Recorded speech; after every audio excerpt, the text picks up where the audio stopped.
Alright friends, to get started on this job, it's going to be easiest if you have your window in the fully up position. After that, we're going to come right over here and remove this trim panel so we can get this out of the way. Let's go ahead and remove this plastic trim panel right here. To do this, I'm going to use a plastic trim tool and I'm going to carefully try to pry this away from the door panel.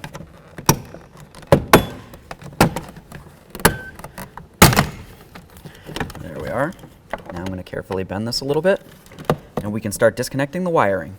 Alright, I'm just going to use a pocket screwdriver. I'll come right in between this area here. Alright, we've got that off of there. Just inspect it. Make sure you don't see any funny colors. If you do, it's corrosion and it needs to be dealt with. Let's set this aside and do the same to the others.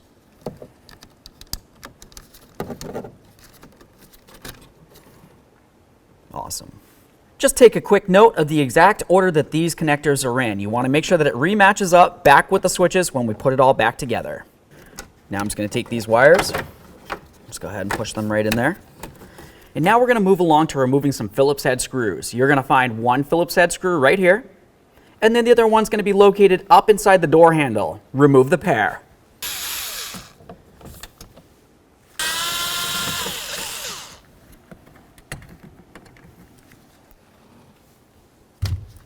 Once you have both those screws out of there, let's continue on with our plastic trim tool, and we're going to start removing the door panel from the door itself. Just got some little push clips under there. All right, now we can carefully lift this up. All right, remove the panel. Now to move along to removing our door lock actuator, we're going to go ahead and remove these bolts that come along the door panel itself that hold it to the door. We don't necessarily need to do all the lower ones because we don't want this to come off of here. We just want to be able to gently pull it away so we can access the wiring. All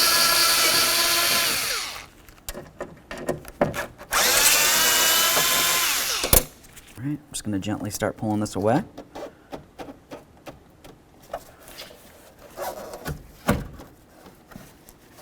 Now we can access our wiring. Just get this rubber boot out of the way.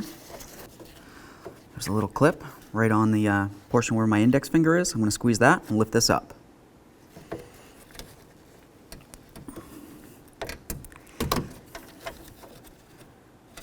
Slide it right out of here. Let's continue and drill out these rivets.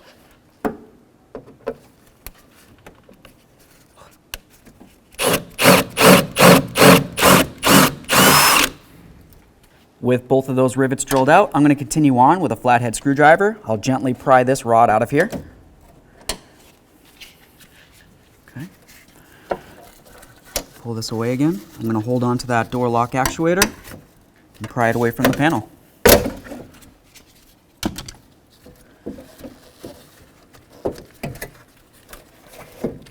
There it is, friends.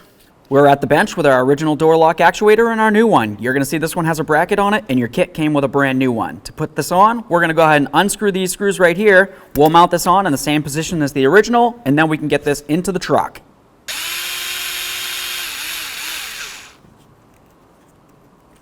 Let's get that locking washer off of there.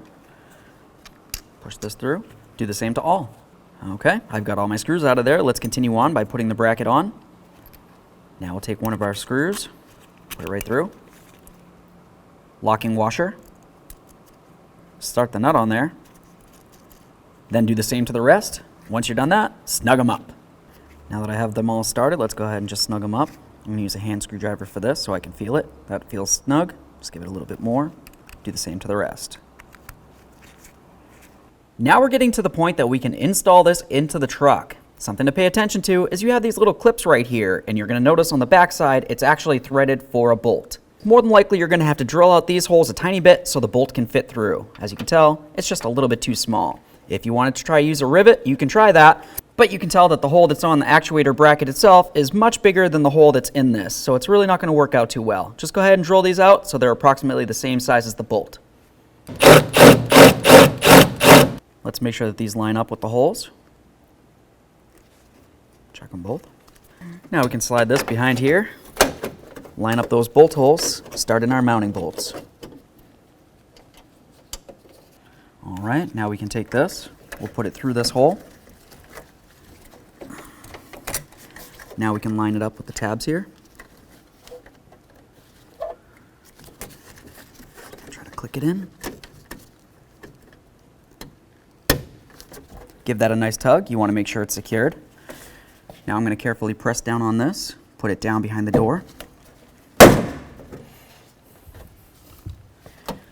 Snug up your mounting bolts.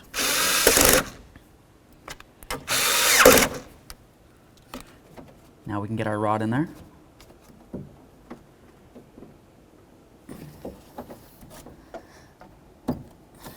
Sometimes people will like to use lubricant on this. I don't, because I don't want it to slide out on its own.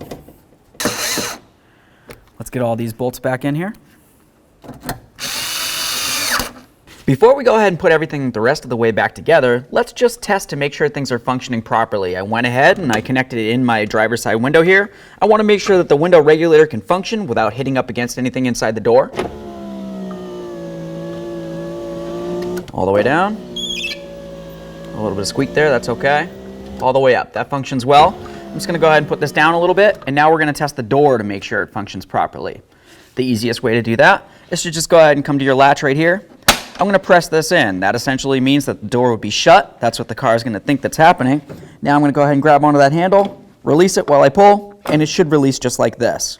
Now let's go ahead and lock the door. Let's do it again. We shut the door. The striker's holding it in there. It's holding it nice and tight. Let's go ahead and do this. It's not releasing. Check the inside door handle. Still not releasing.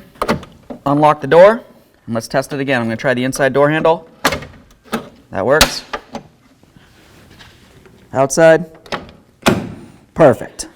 Now it's going to be time to get our door panel back on. Pay attention to the back side. You're going to have a whole bunch of these press clips. They're going to want to fit directly into the slots on the door where they belong. Let's take this. We're going to start up nice and high, up above this ridge right here, and then bring it down. I'm going to put this right up and over, press it in, slide it down as far as it can go. Now we're just going to take a peek along inside here, and you can see my little push clip, and I can also see my hole. I'm just going to go ahead and line that up. Once it feels as though they're all lined up, give them a loving bonk. Next, we're going to put in our two mounting screws. There's one right up in here, and then, of course, there's one in the handle. Insert them both.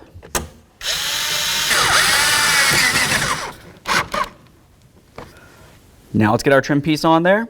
Pay attention to the back side. You have some more of those push clips. You're also going to have the areas that your wiring needs to connect into. You want the gray going into the gray, white into white, and black, of course, into black.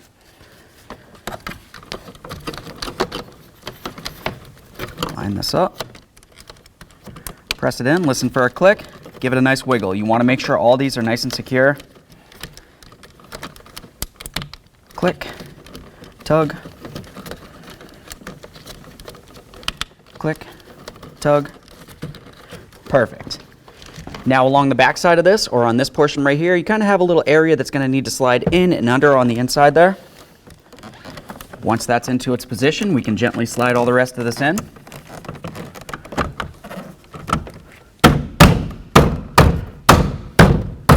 Couple loving bonks, make sure it's secure. Let's give it one last test. Perfect.